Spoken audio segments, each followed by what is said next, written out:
ಅಭಿಷೇಕ ಆಗಿ ಶಾಸ್ತ್ರ ವಿಧಾನದಿಂದ ಸ್ವಾಮಿಗೆ ಅಭಿಷೇಕ ನೆರವೇರಿಸ್ತೀವಿ. ಅದಾದ್ಮೇಲೆ ಬ್ರಹ್ಮಸೂತ್ರದ ಮೇಲೆ ಬಿದ್ದಂತ ತೀರ್ಥ ಅಮೃತಕ್ಕೆ ಸಮ. ಪ್ರದೋಷ ಕಾಲ ಅನ್ನೋದು ಅದಕ್ಕೇನೆ. ಶಿವ ಪ್ರದೋಷ ಕಾಲದಲ್ಲೇ ಅಮೃತ ಮಂಥನ ಆಗ್ಬೇಕಾದ್ರೆ ವಿಷವನ್ನ ಸೇವಿಸಿರುವಂತದ್ದು. 5 ಅಥವಾ 9 ಸಾರಿ ಬಂದು ಸನ್ನಿಧಾನದಲ್ಲಿ ತೀರ್ಥ ಸ್ನಾನ ಮಾಡ್ಕೊಳ್ಳೋದ್ರಿಂದ ನಿಮ್ಮ ಮನಸ್ಸಿನಲ್ಲಿರ್ತಕ್ಕಂಥ ಅಭಿಷ್ಟಗಳೆಲ್ಲ ಈಡೇರುತ್ತೆ ಅಂತ ಹೇಳಿ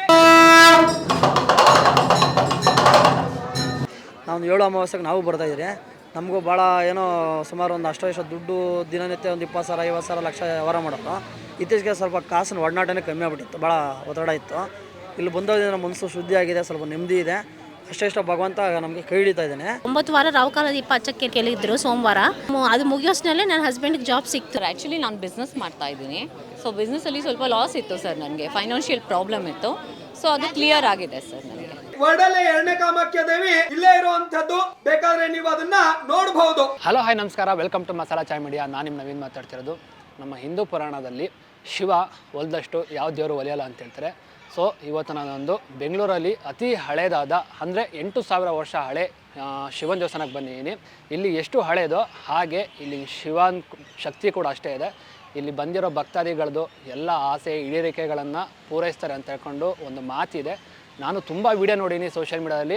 ನಮ್ಮ ವೀಕ್ಷಕರಿಗೂ ಇದೊಂದು ಪ್ರಸಿದ್ಧವಾದ ದೇವಸ್ಥಾನನ ದರ್ಶನ ಮಾಡ್ಸೋಣ ಅಂತ ಬಂದಿದ್ದೀನಿ. ಬನ್ನಿ ಹೋಗೋಣ, ತಡ ಯಾಕೆ ಮಾಡೋಣ. ಇದು ಯಾವ ದೇವಸ್ಥಾನ, ಏನು ಹಿಸ್ಟ್ರಿ ಏನಿದೆ, ಇಲ್ಲಿ ಏನೇನು ಪೂಜೆ ನಡೆಯುತ್ತೆ, ಇದ್ರ ಬಗ್ಗೆ ಪ್ರತಿಯೊಂದು ತಿಳ್ಕೊಂಬೋಣ. ಬನ್ನಿ ಹೋಗೋಣ. ಮಾಡ್ತಕ್ಕಂಥ ವ್ಯಾಪಾರ ವ್ಯವಹಾರ ಉದ್ಯೋಗ ಕ್ಷೇತ್ರದಲ್ಲಿ ಅಭಿವೃದ್ಧಿ ಆಗ್ಲಿ, ಯಾರಿಗೆ ಸಂತಾನ ಭಾಗ್ಯ ಆಗಿಲ್ಲ ಅವ್ರಿಗೆ ವಂಶಾಭಿವೃದ್ಧಿ ಆಗ್ಲಿ ಅಂತ ಹೇಳಿ, ಹಾಗೆ ಯಾರಿಗೆ ಇನ್ನೂ ಕಂಕಣ ಭಾಗ್ಯ ಕೂಡು ಬಂದಿಲ್ಲ ಅಂತವ್ರಿಗೆ ಮದುವೆ ಆಗ್ಲಿ ಅಂತ ಹೇಳಿ, ಹಾಗೆ ಯಾರಿಗೆ ವ್ಯಾಪಾರ ವ್ಯವಹಾರ ಸ್ಥಾನದಲ್ಲಿ ಉನ್ನತವಾಗಿ ಬೆಳೆಯೋದು ಸಾಧ್ಯ ಆಗ್ತಾ ಇಲ್ಲ, ಕ್ಷೀಣ ಆಗ್ತಾ ಇದೆ ಅಂತವರು ಅಭಿವೃದ್ಧಿ ಆಗಲಿ ಅಂತ ಹೇಳಿ, ಮನೆಯಲ್ಲಿ ಇರತಕ್ಕಂಥ ಅಷ್ಟದಾರಿದ್ರ್ಯಗಳು ನಿವಾರಣೆ ಆಗಲಿ ಅಂತ ಹೇಳಿ ಸಾನ್ನಿಧ್ಯದಲ್ಲಿ ಈ ದಿನ ಪ್ರದೋಷ ಕಾಲದಲ್ಲಿ ಮಂಗಳವಾರದ ದಿವಸ ಅರ್ಚಕರ ಮುಖಾಂತರವಾಗಿ ಭಗವತ್ ಕೈಂಕರ್ಯವನ್ನು ನೆರವೇರಿಸ್ತಾ ಇದೀವಿ ಅಂತ ಹೇಳಿ ವಿಷ್ಣೋತ್ವ ಹೇತ್ರಳ ಸಂಕಲ್ಪ. ಅದಕ್ಕೆ ಅರ್ಥ, ಸನ್ನಿಧಾನದ ವಿಶೇಷತೆಯನ್ನು ತಿಳಿಸ್ತೀನಿ, ತಿಳ್ಕೊಳ್ಳಿ. ಸ್ವಾಮಿಯ ವಿಗ್ರಹ ಬಂದು ನವಪಾಷಾಣ ವಿಗ್ರಹ, ಅಂದ್ರೆ 9 ವಿಧವಾದಂತಹ ಪಾಷಾಣದಲ್ಲಿ ನಿರ್ಮಿತವಾಗಿರ್ತಕ್ಕಂಥ ಸ್ವಾಮಿ. ಇದು ಹಿಂದೆ ಜನಮೇಜಯನ ಕಾಲದಲ್ಲಿ ಆಸ್ತಿಕ ಮಹಾಮುನಿಗಳು ಪ್ರತಿಷ್ಠಾಪಿತವಾಗಿರ್ತಕ್ಕಂತಹ ಸ್ವಾಮಿಯ ಒಂದು ಲಿಂಗ. ಇದಕ್ಕೆ ಸುಮಾರು 8,000 ವರ್ಷಗಳ ಇತಿಹಾಸ ಇದೆ. ಕಾರಣ ಏನು ಅಂದ್ರೆ ಸ್ವಾಮಿಯ ಮೇಲೆ ಬ್ರಹ್ಮಸೂತ್ರ ಇರುವಂತದ್ದು. ಬ್ರಹ್ಮಸೂತ್ರ ಬಹಳ ವಿಶೇಷವಾಗಿರುವಂತದ್ದು. ಹಿಂದೆ ಬ್ರಹ್ಮನ ಮುಖವನ್ನ ಸಾಕ್ಷಾತ್ ಪರಮೇಶ್ವರ ಶಿವ ಏನ್ ಮಾಡ್ತಾನೆ, ಅವನ ಮುಖವನ್ನ ಕೀಳ್ತಾನೆ. ಕಿತ್ತಂತಹ ಸಂದರ್ಭದಲ್ಲಿ ಆ ಬ್ರಹ್ಮ ಕಪಾಲ ಶಿವನ ಕೈಗೆ ಅಂಟುತ್ತೆ. ಅದು ಯಾವತ್ತೂ ಬಿಡದಿರೋ ಅಂತದ್ದಾಗತ್ತೆ. ಇದು ಬ್ರಹ್ಮಶಾಪ ಆಗತ್ತೆ. ಇದು ವಿಮುಕ್ತಿ ಯಾವಾಗ ಅಂತ ಕೇಳಿದಾಗ ಸತಿಯಾಗಿರ್ತಕ್ಕಂಥ ಪಾರ್ವತಿ ಅನ್ನಪೂರ್ಣೇಶ್ವರಿಯ ಅವತಾರ ತಾಳಿ ಯಾವಾಗ ಭಿಕ್ಷೆ ಹಾಕ್ತಾಳೆ, ಆಗ ಈ ಕಪಾಲದಿಂದ ನಿನಗೆ ವಿಮುಕ್ತಿ, ಅಲ್ಲಿವರೆಗೂ ನೀನು ಭಿಕ್ಷೆ ಬೇಡಿ, ಬಂದಂತ ಭಿಕ್ಷೆಯಿಂದ ಊಟ ಮಾಡ್ಬೇಕು ಅಂತ ಹೇಳಿ ಬ್ರಹ್ಮ ಶಾಪ ಕೊಡ್ತಾನೆ. ಶಾಪ ವಿಮೋಚನೆಯ ಕಾಲ ಹತ್ರ ಬರುತ್ತೆ. ಆ ಸಂದರ್ಭದಲ್ಲಿ ಭಗವತಿ ಅನ್ನಪೂರ್ಣೇಶ್ವರಿ ಅವತಾರವಾಗಿ ಭಿಕ್ಷೆಯನ್ನು ಹಾಕ್ತಾಳೆ ಶಿವನಿಗೆ. ಆಗ ಬ್ರಹ್ಮ ಕಪಾಲ ಕಳಚಿ ಕೆಳಗಡೆ ಬೀಳುತ್ತೆ. ಆಗ ಬ್ರಹ್ಮ ಕಪಾಲದಿಂದ ಶಿವ ವಿಮೋಚನೆಯನ್ನು ಪಡಿತಾನೆ. ಅದಾದ್ಮೇಲೆ ಬ್ರಹ್ಮ ಪ್ರತ್ಯಕ್ಷನಾಗಿ ಶಿವನಿಗೆ ಒಂದು ವರ ಕೊಡ್ತಾನೆ. ಯಾವ ಲಿಂಗದ ಮೇಲೆ ಬ್ರಹ್ಮಸೂತ್ರ ಇದೆ ಅದನ್ನ ಯಾರು ದರ್ಶನ ಮಾಡ್ಕೊಳ್ತಾರೆ, ಆರ್ಥಿಕ ಸಂಕಷ್ಟಗಳು ನಿವಾರಣೆ ಆಗ್ಲಿ, ಅವರಿಗೆ ಭಿಕ್ಷೆ ಬೇಡ್ತಕ್ಕಂಥ ಪರಿಸ್ಥಿತಿ ನಿವಾರಣೆ ಆಗ್ಲಿ ಅಂತ ಹೇಳಿ ಭಿಕ್ಷೆ ಬೇಡ್ತಾ ಇದ್ದ.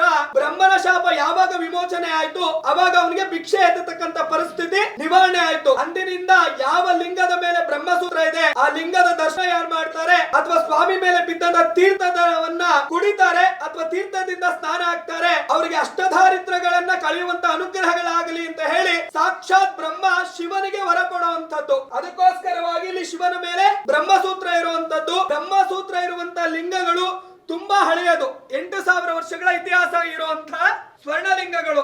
ಅದಕ್ಕೆ ಹೇಳುವಂತದ್ದು ಒಂದು ಕೆಲವಾರು ಅಂದ್ರೆ ಯಾವುದೋ ಕಾಡಿನಲ್ಲಾಗಬಹುದು ಅಥವಾ ತುಂಬಾ ಹಳೆ ದೇವಸ್ಥಾನಗಳಲ್ಲಿ ಮಾತ್ರನೇ ಬ್ರಹ್ಮಸೂತ್ರ ಇರುವಂತದ್ದು. ನಮ್ಮ ದೇವಸ್ಥಾನದಲ್ಲಿ ಅಂದ್ರೆ ಶಿವನ ದೇವಸ್ಥಾನದಲ್ಲಿ ಎಲ್ಲೂ ಗಜಲಕ್ಷ್ಮಿ ಇರೋದಿಲ್ಲ. ಅಂದ್ರೆ ನಮ್ಮ ಸಾನ್ನಿಧ್ಯದಲ್ಲಿ ಇಲ್ಲಿ ಗಜಲಕ್ಷ್ಮಿ ಇರೋದು ಬಹಳ ವಿಶೇಷ. ಅದಕ್ಕೆ ಧನ ಪ್ರಾಪ್ತಿ ಆಗುವಂತದ್ದು. 2 ಗಜಗಳ ಮಧ್ಯೆ ಇರತಕ್ಕಂಥದ್ದು ಗಜ ಮಹಾಲಕ್ಷ್ಮಿ. ಆಮೇಲೆ ಸರ್ಪಯಾಗ ನಡೆದಿದ್ದಕ್ಕೆ ಅದರ ಪ್ರಾಶ್ಚಿತಕ್ಕಾಗಿ ಇಲ್ಲಿ ನವಪಾಷಾಣ ಲಿಂಗವನ್ನ ನಿರ್ಮಿಸಿದ್ರು ಅನ್ನೋದಕ್ಕೆ ಇಲ್ಲಿ ಸರ್ಪ ಇರುವಂತದ್ದು ಬಹಳ ವಿಶೇಷವಾಗಿರುವಂತದ್ದು. ಇಲ್ಲಿ ಶಿವ ಪಂಚಾಕ್ಷರಿ ಹೇಗೆ ಓಂ ನಮಃ ಶಿವಾಯ ಅನ್ನುವಂಥದ್ದು 5 ಪಂಚಾಕ್ಷರಿ, ಹಾಗೆ ಇಲ್ಲಿ ಪಂಚಾನನಗಳಿದೆ. ಸ್ವಾಮಿ ಮೇಲೆ ಬ್ರಹ್ಮಸೂತ್ರ, ಸರ್ಪ, ಹಾಗೆ ಏಕಮತ್ಸ್ಯ, ವಿಮತ್ಸ್ಯ ಮತ್ತೆ ನವರಂಗ್ ಇದು ಸಾನ್ನಿಧ್ಯದ ಒಂದು ವಿಶೇಷ. ಆಮೇಲೆ ಕಾಮಾಖ್ಯ ದೇವಿ ಗುವಾಹಟಿಯಲ್ಲಿ ಬಿಟ್ರೆ, ಅಸ್ಸಾಮಲ್ಲಿ ಬಿಟ್ರೆ ಈ ಧ್ವಜಸ್ತಂಭದ ಕೆಳಗಡೆ ಇರ್ತಕ್ಕಂಥದ್ದು. ಅಂದ್ರೆ ಎರಡನೇ ಕಾಮಾಖ್ಯ ದೇವಿ, ವರ್ಡಲ್ಲೇ ಎರಡನೇ ಕಾಮಾಖ್ಯ ದೇವಿ ಇಲ್ಲೇ ಇರುವಂತದ್ದು. ಬೇಕಾದ್ರೆ ನೀವು ಅದನ್ನ ನೋಡಬಹುದು. ಯಾಕೆ ಇಲ್ಲಿ ಬಂದಂತಹ ತೀರ್ಥಕ್ಕೆ ವಿಶೇಷವಾದಂತ ಫಲ ಅಂತ ತಿಳಿಸ್ಬಿಡ್ತೀನಿ. ಯಾಕೆ ಅಂದ್ರೆ ಆಮೇಲೆ ಎಲ್ಲರೂ ಸಹ ತಮ್ಮ ತಮ್ಮ ಕೆಲಸಗಳು ನೋಡ್ಕೊಳ್ಳೋದಕ್ಕೆ ಬೇಗ ಬೇಗ ಹೋಗ್ತಾ ಇರ್ತೀರಾ. ಸ್ವಾಮಿ ಮೇಲೆ ಬ್ರಹ್ಮಸೂತ್ರ ಇದೆಯಲ್ಲ, ನೀವೆಲ್ಲಾ ಕಡೆ ನೋಡ್ತೀರಾ, ಹೋಗ್ತೀರಾ, ಸುಮ್ನೆ ತೀರ್ಥ ಹಾಕ್ತಾರ ಅಷ್ಟೇ. ಆದ್ರೆ ಇಲ್ಲಿ ಏನ್ ವಿಶೇಷ ಅಂದ್ರೆ ಸತತವಾಗಿ ಸ್ವಾಮಿ ಮೇಲೆ ಅಭಿಷೇಕ ಆಗುತ್ತೆ. ನಿಮ್ಮ ಕಣ್ಣು ಮುಂದೆ ಅಭಿಷೇಕ ಹಾಕಿ ಶಾಸ್ತ್ರ ವಿಧಾನದಿಂದ ಸ್ವಾಮಿಗೆ ಅಭಿಷೇಕ ನೆರವೇರಿಸ್ತೀವಿ. ಅದಾದ್ಮೇಲೆ ಬ್ರಹ್ಮಸೂತ್ರದ ಮೇಲೆ ಬಿದ್ದಂತ ತೀರ್ಥ ಅಮೃತಕ್ಕೆ ಸಮ. ಪ್ರದೋಷ ಕಾಲ ಅನ್ನೋದು ಅದಕ್ಕೇನೆ. ಶಿವ ಪ್ರದೋಷ ಕಾಲದಲ್ಲೇ ಅಮೃತ ಮಂಥನ ಆಗ್ಬೇಕಾದ್ರೆ ವಿಷವನ್ನ ಸೇವಿಸಿರುವಂತದ್ದು. ಅದಕ್ಕೋಸ್ಕರವಾಗಿ ಆ ಸಮಯದಲ್ಲಿ ಅಭಿಷೇಕ ಮಾಡುವಂತ ತೀರ್ಥ ಅಮೃತಕ್ಕೆ ಸಮ ಅಂತ ಹೇಳಿ. ಹಾಗಾಗಿ ಆ ತೀರ್ಥದಿಂದ ಸ್ನಾನ ಮಾಡೋದ್ರಿಂದ ನಿಮ್ಮ ಕಷ್ಟಗಳೆಲ್ಲ ಪರಿಹಾರ ಆಗುತ್ತೆ ಅಂತ ಹೇಳಿ ಸಾನ್ನಿಧ್ಯದ ಒಂದು ವಿಶೇಷತೆ. ಈ ವಿಶೇಷತೆಗಳೆಲ್ಲವೂ ಸಹ ಇಲ್ಲಿ ಬಂದಂತ ಭಕ್ತಾದಿಗಳಿಗೆ ಅನುಗ್ರಹಗಳಾಗಲಿ. ಎಲ್ಲರೂ ತಮ್ಮ ತಮ್ಮ ಮನಸ್ಸಲ್ಲಿ ತಮ್ಮ ತಮ್ಮ ಗೋತ್ರಗಳನ್ನ ಹೇಳ್ಕೊಳ್ಳಿ. ನಾನಾ ವಿಧ ಗೋತ್ರೋದ್ಭವಸ್ಯ, ಎಲ್ಲರೂ ತಮ್ಮ ತಮ್ಮ ಹೆಸರುಗಳನ್ನ ಹೇಳ್ಕೊಳ್ಳಿ. ನಾನಾ ವಿಧ ನಾಮಧೇಯಸ್ಯ, ನಕ್ಷತ್ರಗಳು ಗೊತ್ತಿದ್ರೆ, ರಾಶಿಗಳು ಗೊತ್ತಿದ್ರೆ ಅದನ್ನ ಹೇಳ್ಕೊಳ್ಳಿ. ನಾನಾ ವಿಧ ನಕ್ಷತ್ರೋಜಾತಸ್ಯ, ನಾನಾ ವಿಧ ರಾಶೋಜಾತಸ್ಯ, ಎಲ್ಲರೂ ಹೇಳ್ಕೊಳ್ಳಿ. ಸಹ ಕುಟುಂಬಾನ ಕ್ಷೇಮ ಸ್ಥೈರ್ಯ ವಿಜಯ ವೀರ್ಯ ಅಭಯ ಆನಂದ ಆಯು ಆರೋಗ್ಯ ಐಶ್ವರ್ಯ ಅಭಿವೃದ್ಧ್ಯರ್ಥಂ ಧರ್ಮ ಅರ್ಥ ಕಾಮ ಮೋಕ್ಷ ಚತುರ್ವಿಧ ಫಲ ಪುರುಷಾರ್ಥ ಸಿದ್ಧ್ಯರ್ಥಂ ಭಗವತಾರಾಧನಾ ಭಕ್ತಿಪೂರ್ವಕ ಕೈಂಕರ್ಯ ದಿವ್ಯ ಸೇವಾ ಪೂಜಾ ಆಚಾರ್ಯ ಮುಖೇನ ಕರ್ಮ ಕರಿಷ್ಯೆ.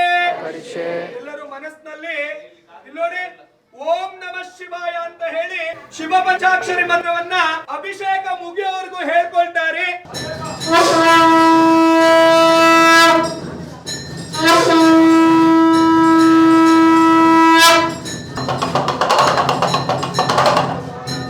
ಅಭಿಷೇಕ ಆದ್ಮೇಲೆ ತೀರ್ಥ ಸ್ನಾನ ಆಗುವಂತದ್ದು 5 ಅಥವಾ 9 ಸಾರಿ ಬಂದು ಸನ್ನಿಧಾನದಲ್ಲಿ ತೀರ್ಥ ಸ್ನಾನ ಮಾಡ್ಕೊಳ್ಳೋದ್ರಿಂದ ನಿಮ್ಮ ಮನಸ್ಸಿನಲ್ಲಿರ್ತಕ್ಕಂಥ ಅಭಿಷ್ಟಗಳೆಲ್ಲ ಈಡೇರುತ್ತೆ ಅಂತ ಹೇಳಿ ಜನರಲ್ಲಿ ನಂಬಿಕೆ ಇರಬೇಕು. ಅವ್ರು ಯಾವ್ದು ನಂಬ್ಕೊಂಡು ಪೂಜೆ ಮಾಡ್ತಾರೆ. ಒಂದು ಕಲ್ಲಕ್ಕೆ ಪೂಜೆ, ದೇವರು ಅಂತ ಪೂಜೆ ಮಾಡಿದ್ರೆ ಅದೇ ಭಕ್ತ. ಕಾಶಿ ವಿಶ್ವನಾಥ ನಂಬಿ ಪೂಜೆ ಭಕ್ತಾದಿಗಳು ಬಂದವರಲ್ಲ, ಅದು ನಂಬಿಕೆ ಇದ್ದಷ್ಟು ಒಳ್ಳೇದಾಗುತ್ತೆ. ನಾನು ಬಂದು 7 ಅಮಾವಾಸ್ಯೆಗೆ ಬರ್ತಾಯಿದ್ದೀನಿ.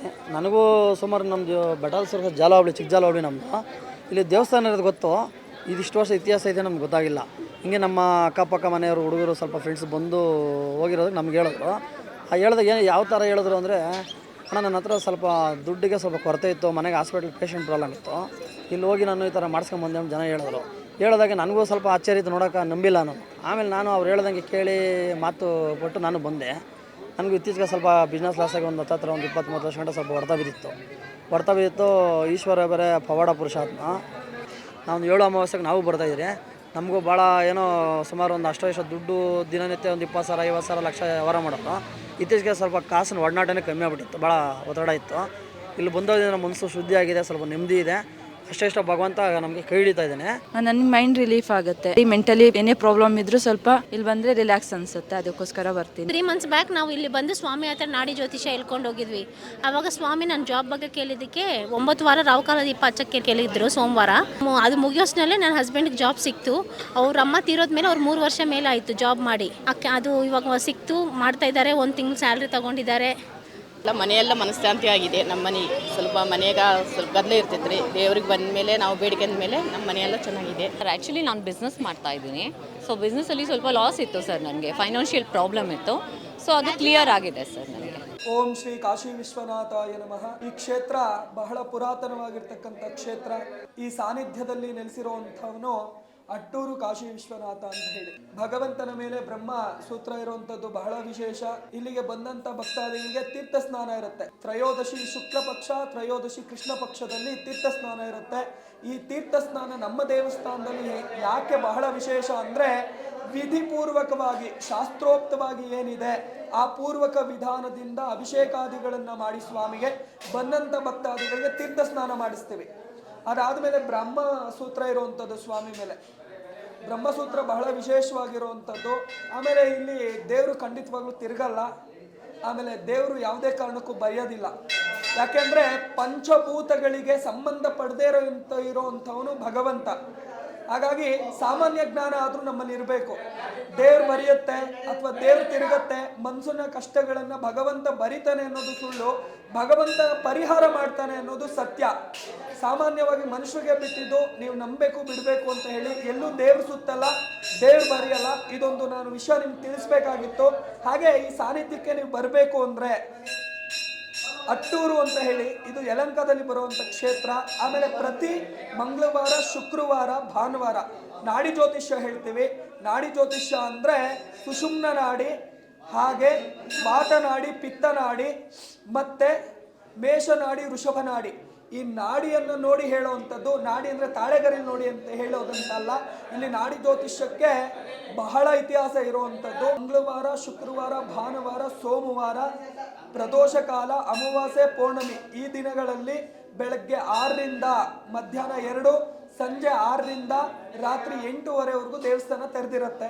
ಸೊ ಭಕ್ತಾದಿಗಳು ಬಂದು ಮುಕ್ತವಾಗಿ ದರ್ಶನ ಮಾಡಿಕೊಂಡು ಆ ಭಗವಂತನ ಅನುಗ್ರಹಕ್ಕೆ ಪಾತ್ರರಾಗಬೇಕು ಅಂತ ಹೇಳಿ ಎಲ್ಲ ಭಕ್ತಾದಿಗಳಲ್ಲಿ ಸವಿನಯ ಪ್ರಾರ್ಥನೆ. ನಮಸ್ಕಾರ. ನೋಡಿದ್ರಲ್ಲ ಈ ದೇವಸ್ಥಾನದ ವಿಶೇಷತೆ, ಆಮೇಲೆ ದೇವಸ್ಥಾನದಲ್ಲಿ ಏನೇ ನಡೆಯುತ್ತೆ, ಆಮೇಲೆ ಭಕ್ತರು ಹೇಳಿರೋ ಕೂಡ ಹೇಳಿದ್ವಿ. ಈ ದೇವಸ್ಥಾನಕ್ಕೆ ಬರಬೇಕಂದ್ರೆ ಈ ದೇವಸ್ಥಾನ ಲೊಕೇಶನ್ನು ಮತ್ತು ಇವ್ರು ಹೇಳ್ದಂಗೆ ಇವ್ರ ಕಾಂಟ್ಯಾಕ್ಟ್ ನಂಬರ್ ಎರಡನ್ನೂ ಹಾಕಿರ್ತೀವಿ, ಚೆಕ್ ಮಾಡ್ಕೊಳ್ಳಿ. ಈ ವಿಡಿಯೋ ಇಷ್ಟ ಆಯ್ತು ಅಂತ ಅಂದ್ಕೊಳ್ತೀನಿ. ಇದೇ ಥರ ಯಾವುದಾದ್ರು ಮುಂದಿನ ವಿಡಿಯೋದಲ್ಲಿ ಸಿಗ್ತಾ ಇರ್ತೀನಿ. ಅಲ್ಲಿವರೆಗೂ ಬಾಯ್.